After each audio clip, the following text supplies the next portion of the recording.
अल्लाहुम्मा सल्लि अला सय्यिदिना मुहम्मदिन व आले सय्यिदिना मुहम्मदिन व बारिक वसल्लिम। अस्सलाम वालेकुम व्यूअर्स, उम्मीद है आप सब खैरियत से होंगे। मैं जिस टॉपिक पे आपसे बात करने जा रही हूँ वो है सदका।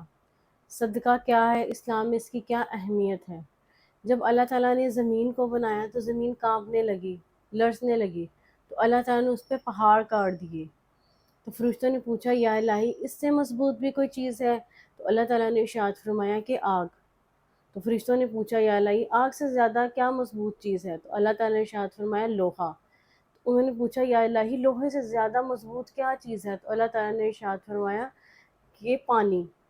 तो फरिश्तों ने पूछा, या अल्लाह, पानी से ज़्यादा मजबूत कोई चीज़ है? तो अल्लाह ताला ने इरशाद फरमाया कि वो सदका जो दाएं हाथ से दिया जाए और बाएं हाथ को पता ना लगे।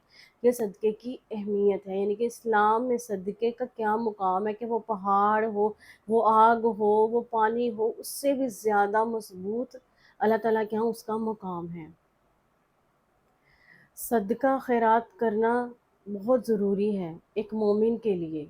सदका करने से अल्लाह ताला इतने फ़ायदे देते हैं, इतने ज़्यादा इंसान को इसके फ़ायदे हासिल होते हैं। हमारे आजकल के दौर में हम सदका किस तरह करते हैं? अल्लाह ताला ने तो इरशाद फरमाया कि हम दाएं हाथ से सदका करें और बाएं को पता ना चले, और हम पहले लोगों की लंबी कतारें लगवाते हैं सदका देने के लिए, उनको खैरात देने के लिए। लंबा इतना इंतज़ार करवाते हैं, तो जब वो जिसने शख्स ने सदका देना है वो आता है तो हम साथ में मीडिया को ले आते हैं कि जी पता चले कि मैंने फ़लाँ को 500 दिए हैं या मैंने फ़लाँ को एक आटे की बोरी दी है। ये हमारे यहाँ सदक़े का मुकाम है, ये हमारे यहाँ सदक़े की अहमियत है। अल्लाह ताला के बताए हुए सदक़े के तरीके से बिल्कुल मुख्तलिफ है। सदका तो इंसान को इतना छुपा के देना चाहिए कि उसके दाएँ हाथ से बाएँ हाथ को भी पता ना चले। और सदक़े की क्या अहमियत होती है कि सदका मौत को भी टाल देता है। जी, मौत को भी टाल देता है। हज़रत दाऊद की सोबत में एक शख्स था, तो हज़रत जिब्राइल अलैहिस्सलाम ने हज़रत दाऊद को कहा कि जी 3 दिन बाद इसका इंतकाल हो जाएगा। जब 3 दिन गुज़रे तो हज़रत दाऊद ने देखा कि वो शख्स तो वैसे ही सेहतमंद ठीक-ठाक है। ऐसे ही देखते-देखते महीना गुज़र गया। हज़रत दाऊद ने सोचा है, मुझे तो कहा गया था कि इसका 3 दिन बाद इंतकाल हो जाएगा। तो अल्लाह ताला ने की तरफ से मुल्कुल मौत आया। उन्होंने कहा कि इसका 3 दिन बाद इंतकाल हो जाना था। इसकी मौत से 1 दिन पहले अल्लाह ताला ने मुझसे मुखातिब हुए तो अल्लाह ताला ने कहा कि इसके मौत को टाल दें। क्यों टाल दें? कि उसने एक मस्कीन को 20 दिनार दिए थे। अल्लाह ताला ने उसके एक-एक दिनार के बदले उसके लिए 1-1 साल बढ़ा दिया है, यानी कि 20 साल और उसकी ज़िंदगी में लिख दिए थे, जो कि 3 दिन बाद दुनिया से जाने वाला था। कि उसको उस मस्कीन ने दवा दी थी कि अल्लाह ताला तुम्हारी उम्र में बरकत नाज़िल फरमाए। किसी को सदका देने से, और वो जिसको सदका दिया जाता है वो दुआ करता है तो उसकी कितनी अहमियत है कि वो अर्श तक जा पहुँचती है। लिहाजा अपनी ज़िंदगियों में सदका खैरात को लेकर आएँ, बहुत ज़्यादा सदका खैरात करें, और ऐसे करें कि किसी दूसरे को पता ना चले कि आपने सदका दिया है। ये आपका और आपके रब का मामला है। और सदका देते वक़्त सबसे पहले अपने रिश्तेदारों को देखें। वो रिश्तेदार जो मुँह से तो नहीं कहते कि हमें ज़रूरत है, लेकिन आप जानते हैं कि उसकी कुछ ज़रूरतें पूरी नहीं होती। आप चुपके से जाके उसको सदका दे दें, उसकी ज़रूरत भी पूरी हो जाए और अल्लाह ताला भी राज़ी हो जाएँ। सदका खैरात हमारी ज़िंदगियों में आसानियाँ पैदा करते हैं। सदका करने की मुख्तलिफ़ शक्लें हैं। सदका हम रास्ते से पत्थर हटाते हैं, ये भी एक सदका है। मोमिन की तरफ मुस्कुराहट से देखना, ये भी एक सदका है। दूसरों के लिए आसानियाँ पैदा करना, ये भी एक सदका है।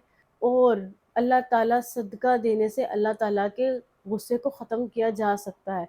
सदका करने से तौबा कबूल होती है, और सदका करने से जो सदका दे रहा है और जिसको दिया जा रहा है, दोनों को ही फ़ायदा पहुँचता है। सदका तो इतनी बड़ी चीज़ है कि जो दुनिया से चले जाते हैं, उनके नाम से सदका करना, उसका सवाब मिलता रहता है उनको। किसी ने रसूल पाक सल्लल्लाहु अलैहि वसल्लम से पूछा, या रसूलल्लाह, मेरी माँ इस दुनिया से रुखसत हो गई है, मैं उसके लिए क्या सदका कर सकता हूँ और बेहतरीन सदका क्या है? तो रसूल पाक सल्लल्लाहु अलैहि वसल्लम ने इरशाद फरमाया कि पानी। तो उन्होंने उनके अपनी वालिदा के लिए वहाँ पे कुआँ खुदवाया जो कि उम्मे साद के नाम से, यानी कि साद की माँ का, इनके हज़रत साद ने वहाँ पर कुआँ खुदवाया था। ये सबसे बेहतरीन सदका है। अब सदका कितना करना चाहिए, कैसे करना चाहिए? जो भी माल हमारी ज़रूरत से ज़ायद है उसको सदका कर देना चाहिए, क्योंकि माल सदका करने से कम नहीं होता, माल बढ़ता ही है। تقسیم کرنا، مال کو تقسیم کرنا، یہ اللہ تعالیٰ کی عادت ہے، لہٰذا اللہ کی اس عادت کو اپنائیں۔ یہ مال کبھی کم نہیں ہوگا، مال بڑھتا ہی ہے۔ اگر ہم کسی کو صدقہ کرتے ہیں تو مال وہ دگنا ہو کر ہم پر واپس آتا ہے۔ لہٰذا اپنی زندگیوں میں اس صدقے کو لے کر آئیں جس کی یہ اسلام میں ہمیں تعلیمات ملتی ہیں، جو اللہ تعالیٰ نے ارشاد فرمایا ہے۔ ایک نیکی کو نیکی ہی رہنے دیں، بجائے یہ کہ وہ ہمارے لیے وہ آسمان تک پہنچے ہی نہ اور واپس ہم تک ہی آ جائے، کہ یہ تو صرف دکھاوا ہے۔ دکھاوے کو چھوڑیں اور صدقے کے جو صحیح معنی ہے، جو اسلام میں اس کی تعلیمات ہیں، اس کو فالو کریں، تاکہ اللہ تعالیٰ ہمارے لیے بھی آسانیاں پیدا کرے اور جس کو دیا جا رہا ہے اس تک مستحق تک بھی پہنچنا چاہیے۔